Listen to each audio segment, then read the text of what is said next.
igisagara dufise hano kw'isi ntikizokwama. Iri jambo ririmwo ukuri abantu benshi batazi, ariko Imana yashatse ko twomenya. Mbere mwebwe muri mu mugwi w'aba superviseur ba Sarepta, ni jambo numva ko ari ry'Umukama ashatse kubatekerera uyu munsi. Ibi bisomwa by'uyu munsi tubasomeye ni bitegekanijwe ku munsi twibuka Marita Mwera. Nategeza kwibaza rero ijambo Umukama ashaka kubatekerera muri iki gihe mugiye ku butumwa bukomeye, bukenewe kandi bugoye Umukama warungitsemwo uyu munsi. Iri jambo muryakire, ribanyure, mubandanye murizirikana, murabe n'ingene iri jambo rifise ibintu bikomeye ryohindura mu migenzo, mu mibereho no mu migendanire y'abantu. Igisagara dufise hano ku isi ntikizokwamaho, ariko turiko turondera ikizoza. Reka ndabereke igituma iri jambo ritakirwa n'abantu b'iyi si kandi rikomeye. Uzi yuko umuntu muriko muja hamwe kandi mukazobana, uramwitwararika, sibyo? Ntumugirira nabi kuko uzi ko muriko muja ahantu hamwe ngo mubane. Uca ugerageza uko ushobora kose kugira ngo uyo muntu muriko muja hamwe kandi mubane mumeranire neza, kuko uravye yuko utabigize nimwashikaho muba hamwe hazoba ingorane. Suko biri itegereze kuri iyi ingene abantu bapfa urubibe bakajemana kandi bimirije kuja hamwe. None ko ndakujemye niwantangaye nzoza kandi ngo twicara twese turiko tuja mu gisagara cyo mwigwese. Abantu ntibashaka kuja mw'ijuru, none ko bashaka bose kuja mw'ijuru, turiko dutegura gute ingene tuzobana mw'ijuru? Umuntu n'uwundi bararyana bagashihana ku bintu byo ngaha kw'isi kandi bose bimirije kuzoja hamwe mw'ijuru. Yumvira ubu turiko turaryana ngaha kandi hacamwo akanya gatoyi, vuga akanya gatoyi gashobora kuba imyaka 10, gashobora kuba imyaka 20, kaguma ari akanya gatoyi tuganije n'ubuzima buzokwama kandi twimirije kwicarana. None ko tuzokwicarana hariya, ubwo sinokwitondako ntitagire ico dupfa, kuko ngira nti reka tugende neza dushike amahoro. Mubona kw'isi ari byo abantu bagira kw'isi, abantu babaho nk'uko nkumenga bazoguma, nk'uko umenga ibintu byo ngaha kw'isi nibyo herezo. Imana bo yaturemeye, Imana yaturemeye mw'ikatikisimu, ndabona hariho abatezi katikisimu ya kera. Imana yaturemye yatuyikunde, wakunde utazi. Imana yaturemeye iki? Tuyimenye, tuyikunde, tuyikorere kw'isi, iheze kijane mw'ijuru. Nico tubereye. Imana yaturemeye ngo tuyimenye, tumaze kuyimenya tuyikunde, ko umuntu mwiza umaze kumumenya uca umukunda, tuyikorere kw'isi kuko umuntu ukunda kumukorera birakuryohera, hanyuma nayo iheze kijane mw'ijuru. Uko kuyikorera rero kw'isi, ngaha kw'isi tuyikorera tuzi ko turiko turategura ukubona ingene abantu kuri iyi si bahaba nk'abazohaguma, ibintu byo kuri iyi si bakabiryaniramwo nk'uko umenga ibintu byo kuri iyi si nibyo herezo, kandi buca kabiri bagaca bagenda bose bagahurirayo. Abavyeyi banje barashengeye, hanyuma umunsi umwe turumvikana na bene wacu ko twokwigaburira itongo atabacamanza turinda kurondera. Ababwira bene wacu nti none nivyo. Hanyuma turavugana ati tubigire gute? Bene wacu bati twebwe ugukundana hagati yacu birasumbira itongo dufise. Murumva, gukundana hagati yacu birasumbira itongo dufise.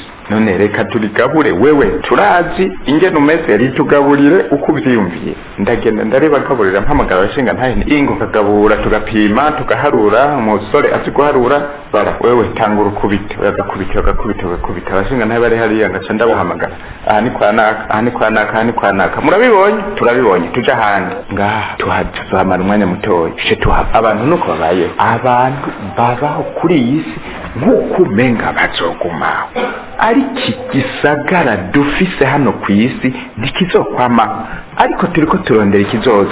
Ko turondera ikizoza rero ni kuki ibintu turimwo ubu, ibyo dufise ubu, ibyo tubayemwo ubu tutobikoresha nyabuna tubifashanyamwo kugira ngo dushikire ibizoza? Kuko ibi dufise ubu ntibizokwama, turondera ibizoza. Imana yadushize aha ku isi kugira ngo dutegure ibizoza, yadushize aha ku isi ngo dutegure ibizoza. Abantu nabo babaho nk'uko Imana yabashyize aha ku isi ngo babeho nk'abahaguma.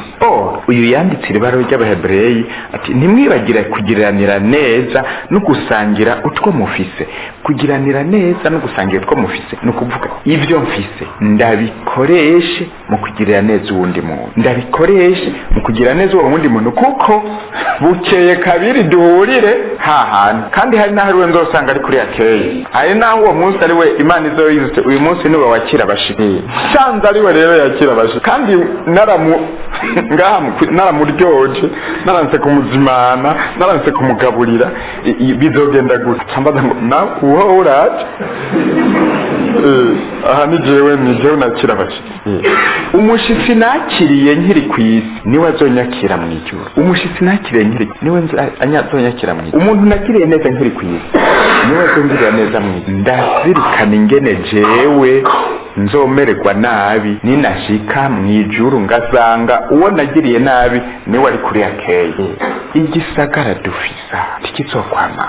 Sareta rero intumbero yayo, Sareta nuko ibyo dufise ngaha ku isi tubikoresha kugira ngo turondere igisagara kizokwama. Ntimwibagire kugiriranira neza no gusangira utwo mufise, kuko bene izo nkuka arizo Imana ishima. Kugiranira neza no gusangira utwo mufise, Sareta nikiro. Kugiriranira neza ibintu byo ngaha ku isi tubikoreshe mu kugiriranira neza no kubisangira ku rugero Imana yonyene ibishaka, kuko nivyaye ibyo nivyaye. Twebwe turi ababwiriza mu bintu byacu. Iri jambo bavuka ku isi ntiriraki, mu bantu ntiriraki, no muri ekleziya ntiriraki. Umunsi umwe paruwasi haje mpejeje gusoma misa nkaha ku Musase, umugore ndamusanga imbere yaho dufungurira ubushagiga wa mugo ari mu paruwasi ya Munanira. Kuje ngaha namaki ngo namaho, none hari umuntu urondera ngo hasi ndondera umuntu, none uronderi. Urana jewe mva muri paruwasi, mva muri sikesare ya Gatabo, abazi mu Rutegama cyangwa Munanira. Gatabo iri kilometero bishika 9. Numvi nabonye ari kure kandi numva dashonje, nje ngo mwanze mungaburire, ndamwitegera. Uyu muntu yategereye ijambo ry'Imana. Cyamamagara umukozi mu kubita isahani yindi aheza abanda aramwarurira, twe tutaranafunga ahejeje kubifungura neza, murakoze ndabandanije. Byanejeje ko nagize nk'uyo umunsi nanjye nzoshikiwe ntinje gufungura azovyumva. Ibyo ku isi nuko Imana ishaka ko tubibamo. Jewe iyo nshonje nshitse ahantu, kandi hari vraiment nikomeze, nshonje nshitse ahantu ndagenda narinje gufungura. Ndashonje, iyo atabantu bahari ndabirondera nkabyiye, nibaza umunsi umwe nariko mu gitondo iwacu amatafari nzinduka ndikoreye biti kuva 5h hashika nka 2:00, numva biranse, numva ubwenge bugira bugende. Iruhande hariho imyumbati yaho twakura ibiti, ndarandura igiti cy'imyumbati, ndicara itonora ndarya ngira kagira kabe. Nyene imyumbati acaraza ansangaho, namahoro niwe nyene iyo myumbati. Mwego ni jewe ntutangare, numvise inzara igira inyishe, ncandakura umwumbati kugira ngo wagize neza. Aca kuri ibindi biti bibiri ararunda ngo urye iyo shoko. Ibyo nivyabaye aho niga muri secondaire. None ibyo ku isi nivyo gukoresha gutyo. Iri jambo rero ry'Abahebreyi ni ry'ukuri. Tuzotegera ryari ko Imana yadusize aha ku isi ikaduha n'ibintu kugira ngo tubikoreshe, tubifashanyemo, umuntu wese bimufashe kugenda mu ijuru. Kuko igisagara dufise hano ku isi ntikizokwamaho, ariko turiko turondera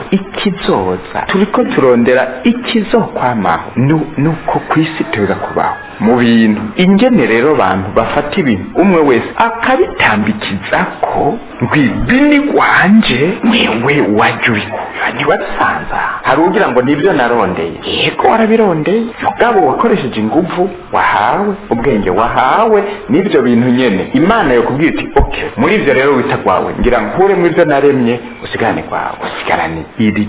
Birakenewe rero yuko umutima wa Salemu winjira mu bantu. Bene inshuti zanjye, ni mwami mukundana, ntimwibagire kwakira neza abashitsi. Erega mu kubakira neza bamwe baba bahaye indaro abamarayika naho batabizi. Nimwibuke kubakira, nimwibuke abari mu munyororo nk'uko mwoba musangiye nabo ayo marushwa. Nimwibuke abagirirwa nabi kuko namwe nyene murazi ko mufise umubiri. Ibyo byose bishaka kutwereka uyu mwanditsi yakutubwira aha ku isi nituhabe nk'abantu bafatanije urugendo bariko baja kwicara hamwe. Dufatanije urugendo tuja kwicara ahantu hamwe, kubana ahantu hamwe. Kajambo yashizemo gahambaye gose gaca katumurikira no kuri inkuru nziza y'uno munsi ngo kubwa Yezu Kristu rero ntiduhengeshanye, kubwa Yezu Kristu rero ntiduhengeshanye guhereza Imana inkuka yo gukengura.